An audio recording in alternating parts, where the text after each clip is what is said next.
एका ताईची कमेंट होते की मध्यंतर आल्यानंतर गोधडी गोळा का होते किंवा जाड का होते. तर सर्व आता टिप्स तुम्हाला दाखवणे. बघा, पाहू शकता बेडशीटापासून खालून वरून बेडशीट लावल्याने फक्त ओढण्यांपासून आपली गोधडी आहे. फक्त हा व्हिडिओ शेवटपर्यंत बघा. ज्या ताईंना गोधडी वगैरे शिवायची असेल तर चला बघूया किती मस्त. आज आहे ना आपल्याला ओढणीपासून येत ना गोधडी शिवायची. तर चला ह्या ताईने किती ओढण्या दिलेले त्यानुसार तुम्हाला दाखवते. पहिलं तुम्हाला दाखवते कॉटनची पूर्ण ओढणी आहे आणि त्याला खालून वरून बेडशीट दिलेत लावायला. तर ओढणीपासून असे मस्त आपल्याला गोधडी शिवायची आहे. त्याच्यासाठी मी काय करते, सर्वप्रथम ओढणी असते जरा मऊ असते तर थोडं काय करते, कॉटनचं बेडशीट आहे ते अशा प्रकारे मी कॉटनचं प्युअर कॉटनचं बेडशीट घेतलंय जेणेकरून ओढ आली पाहिजे. तर बघा आता ह्या अशा प्रकारे सर्व आहेत ना ह्या ओढण्या दिलेल्या त्या ताईने. बघा तुम्हाला मी पहिलं दाखवते ओढण्या. पूर्ण कॉटनच्या ओढण्या आहेत आणि मग उन्हाळीसाठी स्पेशल अशी गोधडी शिवणार आहे. बघा ते अशा प्रकारचे ओढणे दिलेले त्यांनी. आणि हे चिंचवडवरून मला 4 गोधड्यांची ऑर्डर आलेली आहे. सर्वप्रथम मी तुम्हाला पहिल्यांदाच ही ओढण्यांची गोधडी दाखवणार आहे आणि बाकीची सर्व काही आहेत ना माहिती मी हळूहळू व्हिडिओद्वारे येईल तुम्हाला. तर आता अशा प्रकारे तुम्हाला खोलून दाखवते आणि मस्त प्रकारे असे घडी वगैरे इस्त्री करून त्या ताईने दिलेले. बघा अजिबात कुठे काही नाही, किती मस्त ताईने दिलेले कपडे. बघा हे पण ओढणीचं आहे, स्पेशल ओढणींची आज गोधडी आहे. आणि मी तुम्हाला आता सांगते की मी गोट मारण्यापासून, गोधडी भरण्यापासून, टिपा मारण्यापासून, गोट मारण्यापासून सर्वप्रथम सर्व इथनं ह्या व्हिडिओमध्ये तुम्हाला दाखवणार आहे. तर अशा प्रकारे ही पण ओढणी झालेली. बघा हे पण कॉटनची प्युअर अशी ओढणी आहे आणि हे लेस वगैरे काय येत नाही, हे काढून टाकायचे, थोडे थोडे आहेत. बघा आता ही पण अशा प्रकारे ओढणी आहे, कॉटनची आहे. आणि हा व्हिडिओ शेवटपर्यंत बघा म्हणजे तुम्हाला सर्व काही इथनं माहिती मिळेल. तर बघा आणि ही साडी दिलेली त्यांनी लावायला बघू. आणि ही पण साडी आहे. बघा आता अशा प्रकारे ही कॉटनची साडी आहे. कमी पडले तर मग मी ही साडी लावणार आहे, त्याच्यामध्ये टाकणार आहे. नाही जर कमी पडले तर आहे तसे मऊ त्यांना हातरून पांघराय पाहिजे. आणि तुम्हाला दाखवते. आणि हे अशा प्रकारे हे बेडशीट दिलेलं आहे त्यांनी खालून वरून लावायला. नवीनच आहे, खूप छान क्वालिटीचं आहे, मस्त आहे. ज्या ताईंना साडी नसेल लावायची तर अशा मस्त प्रकारे मऊ आपण बेडशीट लावू शकता. बघा ते अशा प्रकारे. बघू आता माझं चाललंय साडी लावू का बेडशीट लावू, असं दोन्ही प्रकारे चाललेलं आहे. कारण त्यांना कॉटनची साडी होती, ते म्हणते फाटायला नको आणि म्हणून त्यांनी बेडशीट दिलेलं आहे लावायला. तर बघू, मी म्हणते बेडशीटच लावून टाकूया. चला अशा प्रकारे मी पहिलं बेडशीट हातरून घेतलेलं. त्यांचे खालून वरून नवीन बेडशीटच होते आणि खालून वरून नवीनच लावायचे ते. त्या प्रकारे असं खाली मी पाणी थोडंसं सिंपल आहे, जेणेकरून आपण जसं छोटे कपडे वगैरे हाताळते तर अजिबात खालचं बेडशीट गोळा होणार नाही. तर अशा प्रकारे त्या ताईंनी खूप मस्त इस्त्री वगैरे प्रेस करून अशा ओढण्या दिलेल्या होत्या. आणि अशा प्रकारचे बघा पाहू शकता ह्या ओढण्या आहेत, ते कॉटनच्या प्युअर कॉटनची ओढणी आहे, स्पेशल उन्हाळीसाठी गोधडी आहे. तर सर्वप्रथम मी कॉटनचं तुम्हाला सांगितल्याप्रमाणे व्हिडिओ. तर सर्वप्रथम मी पहिलं कॉटनचं बेडशीट हातरून घेते, जेणेकरून आपण जेव्हा छोटे मोठे कपडे हाताळतात तर किंवा गोळा होणार नाही. त्यासाठी मी सर्वप्रथम बेडशीट कॉटनचं अशा प्रकारे हातरून घेतलेले आणि त्याच्यावरती ओढणे हातरणार आहे. तर आज स्पेशल व्हिडिओ असणार आहे फक्त ओढण्यासाठी की मध्यंतर आल्यानंतर गोधडी जाड होते किंवा गोळा का होते. तर अशा प्रकारे तुम्ही कपडे हातरून घ्या तर अजिबात जाड होत नाही. एका त्यांची कमेंट होते की मध्यंतर आल्यानंतर म्हणजे गोधडी जाड होते. तर बघा अशा प्रकारे मी तिथं जे बेडशीटची कमी साईज पडली होती त्या साईडला मी डबल ओढणी हातरून घेतलेली, कारण जाड नाही झाली नाही पाहिजे.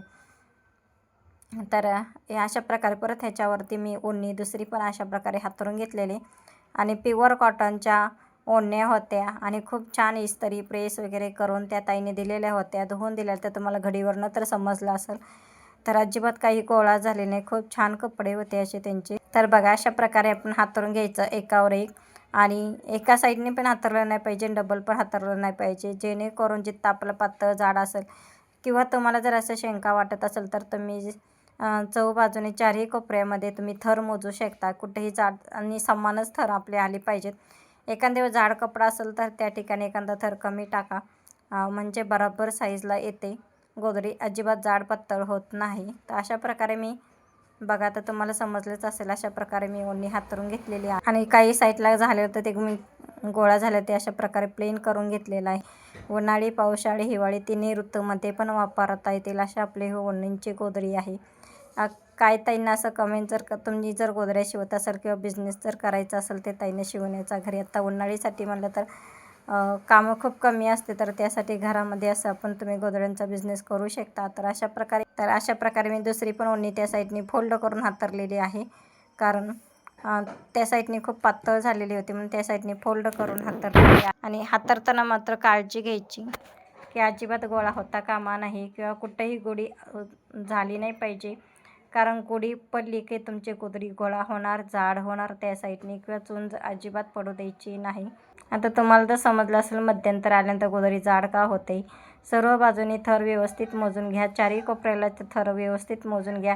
चारही बाजूला अजिबात मध्यंतर ज्यावेळेस काय होतं, ज्यावेळेस साड्यांची नुसती गोधडी शिवत असाल ना तर सिंगल म्हणजे ज्यावेळेस आपण दीडपट्टी ते साडीची साईज असते ना, तो इकडून दोन्हीकडून आपण साडी टाकतो. ज्यावेळेस मध्यंतर आल्यानंतर दोन्ही पदर एकावर एक पडतात, त्यामुळे मध्यंतर आल्यानंतर जाड होते गोधडी. आणि आता सर्व माझ्यात ना ओढण्या हातरून झालेले आहेत. आता त्या साईडने त्या ताईंनी दिलेलं असं नवीन बेडशीट होतं आणि हे कॉटनचं बेडशीट होतं. मी पहिलं पाण्यातून काढलेलं आहे बेडशीट, कारण मशीनवरती सरकत नाही, त्याला हे असते म्हणून, खळ असते म्हणून. आणि ह्या साईडने जे कमी पडलेलं आहे त्या साईड मी नंतर जे उंची जे झालेली होती ना जास्त, तर त्या साईडला मी असं जॉईंट देणार आहे. हे मात्र जॉईंट देता आहे ना, मात्र शिवताना जॉईंट द्यायचं, टिपा मारताना जॉईंट द्यायचं. पहिलं सुरुवातीला जॉईंट नाही द्यायचं, कारण कमी जास्त होऊ नये म्हणून ना मी शेवटी जॉईंट दिलेला आहे. तर अशा प्रकारे कुठं काही प्लेन, कारण बेडशीट असताना खूप तिरकं असतं, त्याचं तिरकं काढता नाकी नऊ येतं. आणि कॉटनचं बेडशीट असताना पूर्ण प्लेन असतं, पण असे बेडशीट असताना तर खूप तिरकं जातं कटिंग, खूप म्हणजे असं गोधडी कट करायला शिवायला खूप हे होतं, कारण कटिंगमध्ये मार्जिन खूप जाते. कारण गोधडीची लेवल वगैरे व्यवस्थित काढायला गोधडी कसं चेक्समधूनच दिसली पाहिजे किंवा असा व्यवस्थित आकार असला पाहिजे. आणि तर अशा प्रकारे माझे सर्व आहेत ना भरून झाले. तर अशा प्रकारे सर्व टाके घालून घ्यायचे. बघा आता तुम्हाला दिसले असेल टाके घालताना असे मशीनवरती असे. तर अशा प्रकारे टाके घालून घ्यायचे बघा.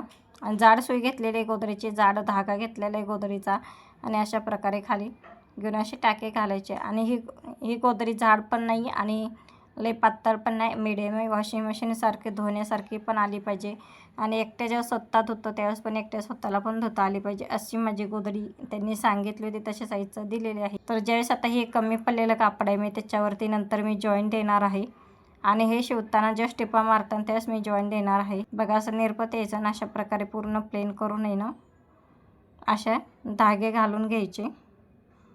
तर आता सर्वप्रथम माझे धागे घालून झालेले आहेत. आता तुम्हाला मशीनवरती टिपा मारताना दाखवते. अशा प्रकारे माझे सर्व आहेत ना धागे घालून झालेले आहेत बघा, पाहू शकता. आणि मी एक दीड हातावर धागे घातलेले आहेत. तर आता अशा प्रकारे उभ्या टिपा मारून घ्यायच्या बघा. आणि जे आपण सुरुवातीला हा टाका घातलेला असतो तो सुरुवातीला तसाच ठेवायचा, तो काढायचा नाही. टिप मारल्यानंतर ज्या शेवटी तो काढायचा. जर लईच गोळा होत असेल तर तुम्ही सुरुवातीला काढू शकता, पण आतले कपडे गोळ्या होण्याची शक्यता असते, त्यामुळे टिप मारल्यानंतरच तो धागा काढून घ्यायचा. नाही काढला तर काय हरकत नाही, जेव्हा साडे टिपा मारतो त्यास काढला तरी चला. तर अशा प्रकारे एक करून आहे ना टिप मारून घ्यायची बघा. टिप मारताना मात्र काळजी घ्यायची बघा. अशा प्रकारे दोन्ही साईडनी गोधडी सरळ पुढे ढकलायची. ज्यावेळेस तुम्ही दोन्ही साईडनी पुढे सरकल त्यावेळेस टिपा एकदम सरळ स्ट्रेट येतात, अजिबात आडव्या टिपा येत नाही.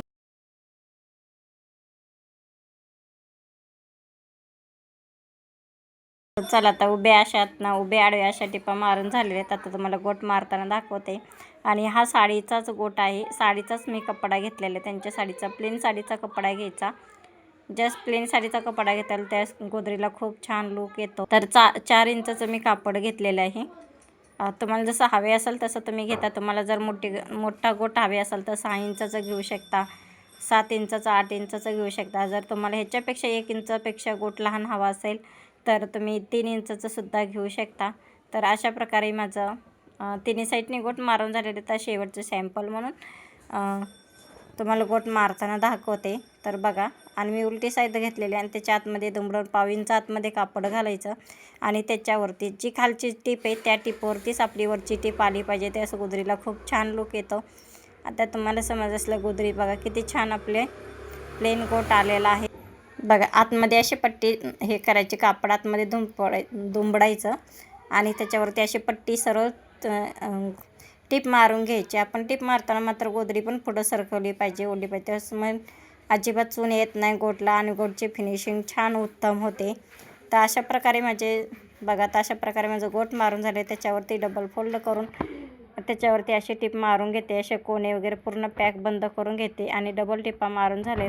तर आता पाहू शकता, फक्त ओढण्यांपासून कुठंही जाड पातळ अजिबात गोदडी नाही. किती मस्त आपली गोदडी तयार झालेली आहेत बघा, पाहू शकता. तुम्हाला जर साडी नसेल आवडत तर अशा प्रकारे तुम्ही गोदडी शिवू शकता. बघा, गोटची पण फिनिशिंग पाहू शकता किती आपली मस्त. मी कॉन्ट्रास्ट गोट मारलेले त्यांच्या साडीपासून. मला पिवळं कापड पाहिजे होतं, पण पिवळं कापड काय भेटलं नाही साडी. तर अशा प्रकारचे मी साडी गोट मारलेले बघा, पाहू शकता. चेक्स वगैरे पाहू शकता किती आपली मस्त गोदडी आहे.